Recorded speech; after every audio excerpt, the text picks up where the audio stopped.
Ang mga saligang nagtataguyod sa karapatan, kaugnay sa kasarian, karahasan at diskriminasyon.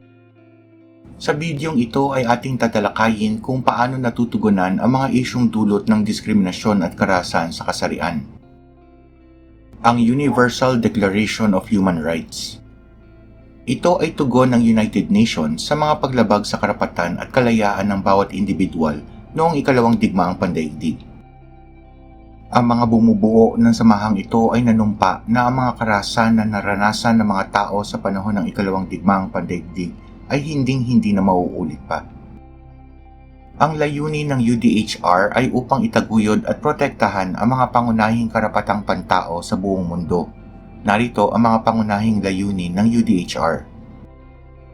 Ang pagpapahayag ng mga universal na karapatan. Ipinapahayag ng UDHR ang mga karapatan at kalayaan na dapat na tinatamasa ng bawat tao, anuman ang kanilang lahi, relihiyon, kasarian o estado.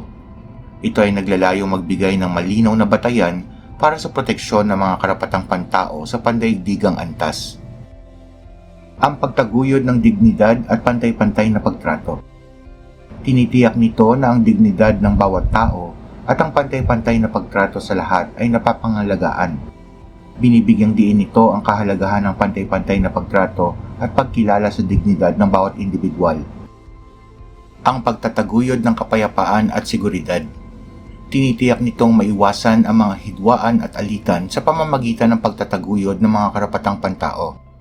Ang layunin nito ay mapanatili ang pandaigdigang kapayapaan at seguridad sa pamamagitan ng paggalang sa mga karapatang pantao. Ang pagbuo ng mga pambansang patakaran at batas. Nagbibigay ng batayan para makabuo ng mga pambansang batas at patakaran na sumusuporta sa mga karapatang pantao. Ang mga prinsipyo ng UDHR ay nagsisilbing gabay sa paglikha ng mga lokal at internasyonal na batas. At pagpapalawak ng kamalayan sa mga karapatang pantao. Nagpapalawak sa mga kaalaman at kamalayan tungkol sa mga karapatang pantao sa lahat ng antas ng lipunan. Layunin ng UDHR na turuan at hikayatin ang mga tao na igalang at ipagtanggol ang kanilang mga karapatan at ang karapatan ng iba. Ang Universal Declaration of Human Rights ay binubuo ng preambulo at 30 artikulo na naglalaman ng iba't ibang karapatang pantao at mga prinsipyo. Ating alamin ang ilan sa mga ito. Article 1, Karapatan sa kalayaan at pagkakapantay-pantay. Ang lahat ng tao ay isinilang na malaya at pantay-pantay sa karangalan at mga karapatan. Sila ay pinagkalooban ng katwiran at sa loobin na dapat isinasabuhay ang diwa ng pagkakapatiran. Article 2, Karapatan laban sa diskriminasyon. Ang bawat tao ay karapat-dapat sa lahat ng karapatan at kalayaang nakalahad sa pahayag na ito, nang walang anumang uri ng pagtanggi, gaya ng lahi, kulay, kasarian, wika, relihiyon, opinyong pampulitika, pinagmulang bansa o lipunan, ari-arian, kapanganakan at iba pang kalagayan. Article 3, Karapatan sa buhay, kalayaan at kaligtasan ng tao. Ang bawat tao ay may karapatang magkaroon ng buhay, kalayaan at kapanatagan ng kanyang sarili. Article 5, Karapatan laban sa malupit, hindi makatao o nakapang-aaping pagtrato o parusa.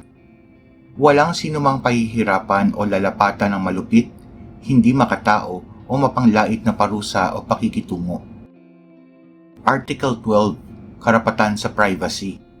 Ang bawat tao ay hindi dapat sumasailalim sa di makatarungang panghihimasok sa kanyang pagkatao, pamilya, tahanan o pakikipagsulatan o panunuligsa sa kanyang karangalan at mabuting pangalan. Article 16, Karapatan sa pag-aasawa at pamilya. Ang mga lalaki at babae na may sapat na gulang na walang anumang pagtatakda dahil sa lahi, nasyonalidad at relihiyon ay may karapatang mag-asawa at magkapamilya. Article 19, Karapatan sa kalayaan ng opinyon at pagpapahayag. Ang bawat tao ay may karapatan sa kalayaan ng opinyon at pagpapahayag, kabilang ang karapatang magpahayag ng saloobin, makakuha at magpalaganap ng impormasyon nang walang panghihimasok. Article 21, Karapatan sa partisipasyon sa pamahalaan. Ang bawat tao ay may karapatan na lumahok sa pamahalaan, magkaroon ng pantay na pag-access sa mga pampublikong serbisyo at otoridad ng pamahalaan batay sa kung ano ang ipinagkaloob ng bayan sa pamamagitan ng malayang halalan. Article 22. Karapatan sa panlipunang seguridad at mga karapatang panlipunan. Ang bawat tao ay may karapatan sa panlipunang seguridad at sa mga karapatang pang-ekonomiya, panlipunan at pangkultural na kinakailangan upang mapanatili ang dignidad at malayang pag-unlad ng kanyang personalidad. At Article 25. Karapatan sa sapat na pamumuhay. Ang bawat tao ay may karapatan sa sapat na pamumuhay para sa kalusugan at kagalingan, kasama ang pagkain, pananamit, pabahay at pangangalagang medikal, pati na rin ang espesyal na tulong sa mga nangangailangan tulad ng mga ina at mga bata. Ang Yogyakarta Principle. November 6 hanggang 9 ng taong 2006 sa Yogyakarta, Indonesia, ay may 29 na eksperto sa sexual orientation at gender identity na nagmula sa iba't ibang bahagi ng daigdig ang nagtipon-tipon upang pagtibayin ang mga prinsipyong makakatulong sa pagkakapantay-pantay ng mga LGBT. Narito ang ilan sa mga mahalagang Yogyakarta Principles sa orientasyong sexual, pangkasariang pagkakakilanlan at pagpapahayag. Principle 1. Ang karapatan sa universal na pagtatamasa ng mga karapatang pantao. Ang lahat ng tao ay isinilang na malaya at pantay sa dignidad at mga karapatan. Bawat isa, anuman ang orientasyong sexual at pagkakakilanlang pagkasarian ay nararapat na ganap na matamasa ang lahat ng karapatang pantao. Principle 2. Ang mga karapatan sa pagkakapantay-pantay at kalayaan sa diskriminasyon.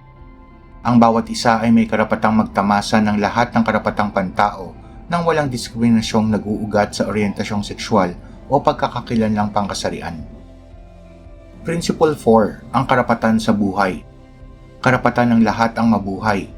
Walang sinuman ang maaaring basta na lamang pagkaita ng buhay sa anumang dahilan, kabilang ang may kaugnayan sa orientasyong sexual o pagkakakilanlang pangkasarian. Principle 12. Ang karapatan sa trabaho.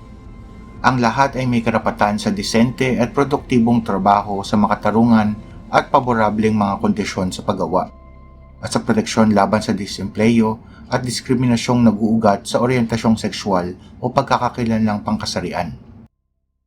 Principle 16. Ang karapatan sa edukasyon. Ang lahat ay may karapatan sa edukasyon nang walang diskriminasyong nag-uugat at sanhi ng orientasyong sexual at pagkakakilanlang pangkasarian. At Principle 25. Ang karapatang lumahok sa buhay pampubliko. Ang bawat mamamayan ay may karapatang lumahok sa mga usaping pampubliko, kabilang ang karapatang mahalal, lumahok sa pagbuo ng mga patakarang may kinalaman sa kanyang kapakanan, at mabigyan ng pantay na serbisyo publiko at trabaho sa mga pampublikong ahensya tulad ng paglilingkod ng pulisiya at militar nang walang diskriminasyong sanhi ng orientasyong sexual at pangkasariang pagkakakilanlan. Ang Convention on the Elimination of All Forms of Discrimination Against Women o CEDAW.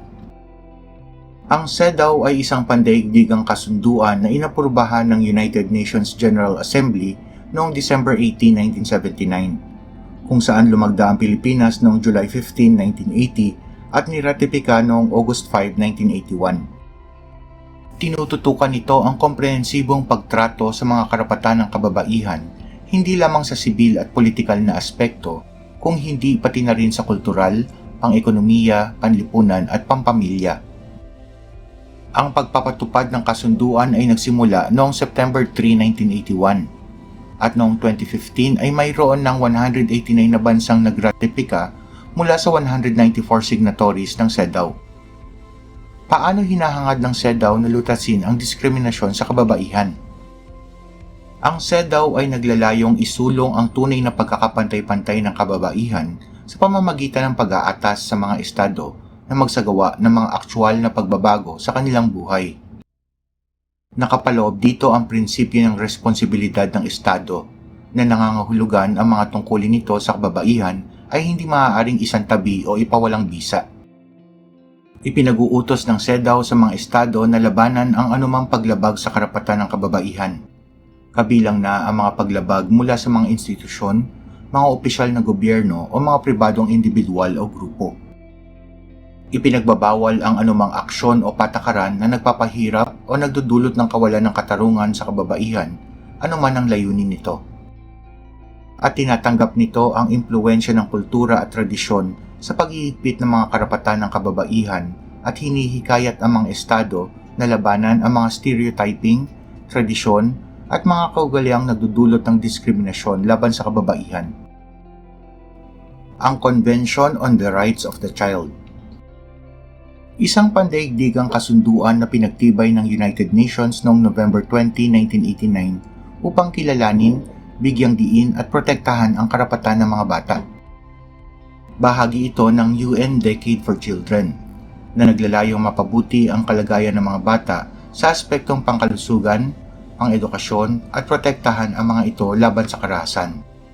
Binibigyan diin ng CRC ang natatanging pangangailangan at karapatan ng mga bata. Sa Pilipinas, ang mga batas tulad ng Saligang Batas ng 1987, Youth Welfare Code ng 1974, Special Protection of Children Against Abuse, Exploitation and Discrimination Act, at Juvenile Justice and Welfare Act ang paglalahad ng mga hakbang para sa pagpapatupad ng mga karapatang ito. Ayon sa United Nations Convention on the Rights of the Child o UNCRC, ang children's rights o mga karapatan ng mga bata ay tumutukoy sa mga karapatang pantao ng mga individual na may gulang na 17 taon pababa, maliban sa mga bansang may sariling batas sa pagtukoy ng legal age ng mga mamamayan nito. Ang mga karapatang ito ay kailangan ng mga bata upang magkaroon ng ligtas, payapa at magandang buhay na huhubog sa kanilang kakayahan upang magtagumpay sa buhay at maging yaman ng bansa sa hinaharap. Ang mga karapatan ng mga bata ayon sa United Nations Convention on the Rights of the Child ay ang mga sumusunod. Ang karapatang maisilang at magkaroon ng pangalan at nasyonalidad. Ang magkaroon ng tahanan at pamilyang mag-aaruga. Ang manirahan sa payapa at tahimik na lugar. Ang magkaroon ng sapat na pagkain, malusog at aktibong katawan. Ang mabigyan ng sapat na edukasyon. Ang mapaunlad ang kakayahan. Ang mabigyan ng pagkakataong makapaglaro at makapaglibang. Ang mabigyan ng proteksyon laban sa pang-aabuso, panganib at karahasan. Ang maipagtanggol at matulungan ng pamahalaan.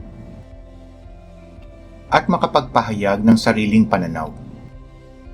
Mga saligang nagtataguyod sa karapatan, kaugnay sa kasarian, karahasan at diskriminasyon.